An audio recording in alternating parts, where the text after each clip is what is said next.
High guys, good morning. Welcome to Sonali Varun channel. आमच्या ब्लॉगमध्ये तुमच्या सगळ्यांचं हार्दिक हार्दिक स्वागत.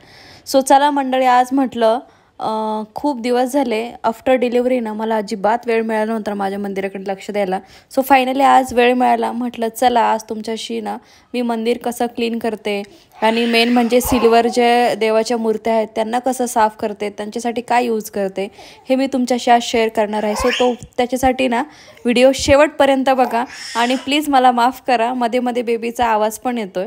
सो इथे ना पहिली गोष्ट मी मंदिरातलं सगळं सामान काढून घेतलं आणि मंदिर छोट्या झाडूने ना झाडून घेतलं, कारण तिथे कुंकू हळद वगैरे सगळं साचून राहिलं होतं. कारण डिलेवरीनंतर ना मला काही जमत नव्हतं पूजा करायला. सो पप्पाच पूजा करायचे, त्याच्यामुळं त्यांना त्यांनी जेवढं शक्य होतं तेवढं ते साफ करायचे नेहमी. पण म्हटलं शेवटी कसं एका बाईचा हात लागल्यानंतर वेगळंच असतं. मग मी आज म्हटलं उद्या दीप अमावस्या पण आहे, सो निमित्त पण आहे, तर चला आपणच हाती घेऊयात. आणि मग घेतलं मी साफ करायला.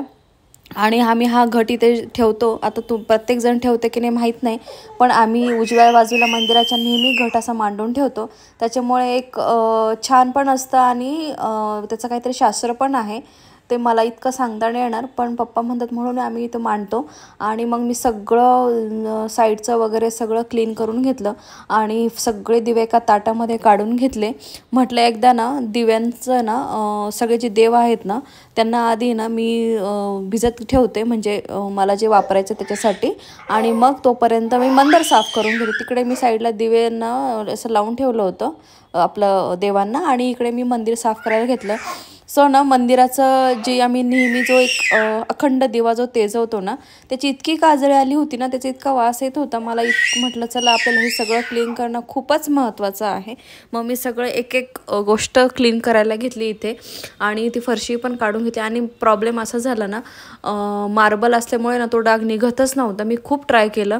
सो कोणाला माहिती असेल तर प्लीज कमेंट करून सांगा की मार्बलचे डाग कसे काढायचे, कारण ते इतकं काळट झालं होतं. आणि ॲक्च्युली आमचं जे मार्बल आहे घराचं त्याचं डिझाईन पण काहीशी अशी आहे ना, असं वाटतं दुसऱ्यांना की हे डागच पडलेत की काय. तर अशी फरशीला अशी वेगळीच विचित्र डिझाईन आहे जी की मला अजिबात आवडत नाही, पण ठीक आहे, काही करू शकत नाही आपण त्याला. सो ना, आणि मेन म्हणजे मंदिराची अशी बारीक डिझाईन आणि याच्यामध्ये इतकी धूळ साचली होती, तर ते साफ करायला फार वेळ लागत होता. पण काय करायचं तर एक हाती घेतल्यानंतर मिशन म्हटलं चला ते आपल्याला पूर्णच करायला पाहिजे. त्याच्यानंतर ग्लास वगैरे ना, ॲक्च्युली मी ह्या ग्लास वगैरे ना ते थोडेसे तेलकट झाले होते हात वगैरे लावून. सो त्याच्यासाठी ना मी असं डायरेक्ट साबणीने ना प्रॉपर स्क्रब घेऊन ना असं घासून काढलं. त्याच्यामुळे ते इतक्या चकचकीत दिसणार होते हे मला माहीत होतं, कारण मला ना एकदा एक कुठलंही हाती काम घेतलं ना की ते मला असं पूर्ण नीट आणि क्लीनच करायला आवडते. ही माझी पहिल्यापासून सवय आहे आणि हॉस्टेलला राहिल्यानंतर मला अजून ती सवय लागून गेली की आपलं जे आवार आहे किंवा आपलं जे घर आहे ते अगदी क्लीन आणि नीटनेटकं ठेवायची, ती मला हॉस्टेलला सवय लागून गेली. सो इथं काहीसं मी असं साफसफाई केली होती. आवडं नसल्यामुळे ना मला जास्त पाणी लावता नाही आलं, त्याच्यामुळे मला जेवढं शक्य झालं तेवढं मी क्लीन केलं. आणि असं पूर्ण सुकू द्यायपर्यंत ना म्हटलं चला देवांकडे बघूयात. सो देव काहीसे मी असे घेतले होते. आणि इथे फायनली मी तुम्हाला सांगते की मला PNG वाल्यांनीच सांगितलं होतं की तुम्ही कोलगेटची पावडर आहे ती तुम्ही यूज करू शकता सिल्वरच्या मूर्त्यांना. मग मी तिथे ना असं लावून घेतलं आणि लिंबू वगैरे टाकून घेतलं. मी बऱ्याचशा व्हिडिओजमध्ये पण बघितलं होतं, पण आमच्या ज्या मूर्त्या आहेत त्या खूप जुन्या असल्यामुळे ना काय झालं की त्यांना कितीही साफ केलं ना तरी ते इतकं जसं उजळायला पाहिजे तसं निघत नव्हतं. तरी पण मी मॅक्झिमम ट्राय केलं.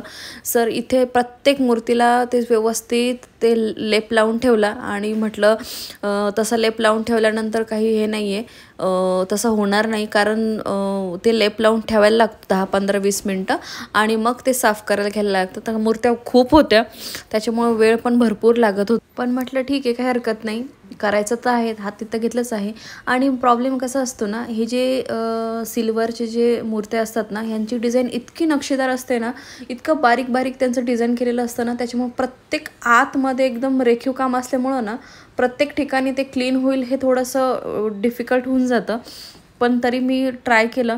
आणि मला ॲक्च्युली जे आपले तांब्याचे जे देव असतात ते क्लीन करायला मला सोल्युशन नाही मिळालं. म्हणजे आपण जे भांडे वापरतो, जी पावडर वापरतो तांबे साफ करायला ती ठीक आहे, पण ते पितळाचे जे देव असतात त्याच्यासाठी मला सोल्युशन नाही मिळालं. जर कोणाकडे सोल्युशन असेल तर प्लीज मला कमेंट करून सांगा. तांब्याचं तर मला माहिती, पितांबरी यूज करतो आपण, ते मला माहिती. तो त्याच्यामुळे मी ना साईड बाय साईड आहे ना जेवढे काही माझ्याकडं देवाऱ्यामध्ये किंवा जे मी पाट मांडून ठेवते, कलश मांडून ठेवते, ते सगळं मी सो इथे पितांबरीनं मी ते पटपट घासायला घेतलं. मला असं वाटलं होतं की बाई आल्यानंतर करूयात, पण मला असं वाटतं की बाईकडनं आपल्या घरातला देवारा साफ करून घेणं किंवा त्याच्या मूर्त्या किंवा त्याची भांडी साफ करून घेणे मला हे योग्य नाही वाटलं. कारण आपले देव असतात, इथपर्यंत बाईला काम करून द्यायचं मला हे काय माझ्या तत्वात बसलं नाही. म्हणून मी म्हटलं आपणच आपलं देवाचं काम तरी आपण करावं. इतर तर भांडी बाईकडनं आपण करूनच घेतो, पण जे आपलं देवाचं जे आहे, जिथं आपण नेहमी पूजा करतो, आपले कुलदैवत वगैरे असतात, तिथं असं हात लावायला मला नको वाटतं. सो मी म्हटलं आपण स्वतःच आपलं साफ करूयात. जोपर्यंत मी हे भांडे वगैरे साफ करत होती ना, तोपर्यंत वरून असं बेबीला मधून आणत होतं कॅमेऱ्यामध्ये, जे की मला ते चिडत होता की किती दिवसानंतर तू काम करतेस, किती दिवसानंतर तू असे भांडे घासतेस.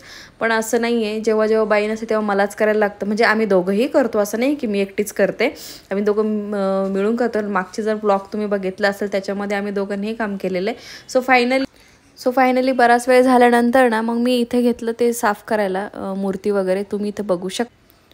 तर इथे ना परत ती पावडर मला असं वाटलं की कमी पडली. मग मी ना हा ब्रश घेतला. बाय द वे हा जो ब्रश आहे वापरलेला नाही आहे, हा मी फक्त आणि फक्त हे देव साफ करण्यासाठीच यूज करते. नाहीतर तुम्ही म्हणाल की आपण ज्या ब्रशने दात घासतो तेच ब्रश वापरते की काय.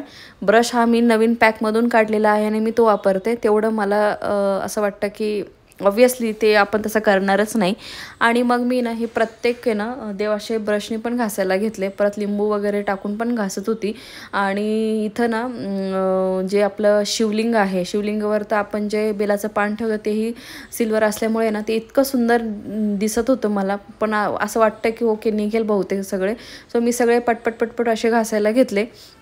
आणि साईड बाय साईडवरून ना मला तिकडे चिडत होता की किती दिवसानंतर तू काम करतेस वगैरे. आणि मला असं वाटतं की चला काहीतरी कलर वगैरे निघतोय. सो मी म्हटलं चला ठीक आहे, काय हरकत नाही, छान दिसायला पाहिजे, हेच माझं एक एम होतं. आणि मला ते दिसायला लागलं होतं थोडं की चला आपलं जे आपण मेहनत केली आहे ती दिसती आहे. सो फायनली इथे थोडा उजेड कमी असल्यामुळे मी अजून एक लाईट लावून घेतला हॉलमध्ये आणि मग परत माझं काम चालू केलं मी. बाय द वे मला असं म्हणायचं आहे की कोणी दीप पूजनाची अशी तयारी केली आहे, कोणी मंदिर वगैरे साफसफाई करायला घेतली आहे आदल्या दिवशी. आणि आता श्रावण पण चालू झाला आहे ना, तर श्रावणाची तयारी असतेच आपल्याकडे. घर साफसफाई असणं किंवा मग मंदिर साफसफाई असणं. मग कारण आता एव्हरी श्रावण सोमवार म्हणा किंवा श्रावण शनिवार म्हणा आपण उपवास वगैरे करतोच, त्याच्यामुळं त्याच्यासाठीच माझी पण ही तयारी चालू होती. आणि मला ना असे आपले सण वगैरे साजरे करायला फार आवडतात. सो हे बघा इथे तर तुम्हाला मी दाखवते. फायनली मी ते ना पाण्यातून धुवून घेते स्वच्छ. तर हे बघा गणपती वगैरे किंवा हे बघा तुम्ही दिसतंय तुम्हाला की जेवढं शक्य झालं तेवढं मी क्लीन करायचा प्रयत्न केला आहे. डिफरन्स दिसतोय का तुम्हाला, मला कमेंट करून सांगा. कारण मला तर असं वाटतं की थोडंसं तरी क्लीन झालेलं आहे, पण ठीक आहे जेवढं झालं तेवढं. आणि मग म्हटलं कोण असं छानपैकी तयारी करतं श्रावण महिन्याची म्हणा, श्रावण आपले मराठी सण येतात ते त्याची तयारी कोण करतं असं कमेंट करून मला सांगा. आणि तुम्ही कशा पद्धतीने सेलिब्रेट करता जेव्हा आपले महाराष्ट्रीयन सण असे येतात. ऑब्वियसली क्लिनिंग वगैरे तर आपण करतो. आणि अजून एक नैवेद्य वगैरे असतात, म्हणजे दीपमसल देतो, पण मला काही माहिती नाही त्याबद्दल. तर मी माझ्या आईला विचारून गोष्टी करत असते. सो त्याच्यानंतर ना सगळं आवरल्यानंतर सगळं सेट झाल्यानंतर ना मग बेबीला मी अशी इथे घेऊन आली आणि आम्ही दोघांनीही पूजा केली. रोज संध्याकाळी मी तिला त्याला देवाजवळ आणते, आम्ही अशी पूजा करते.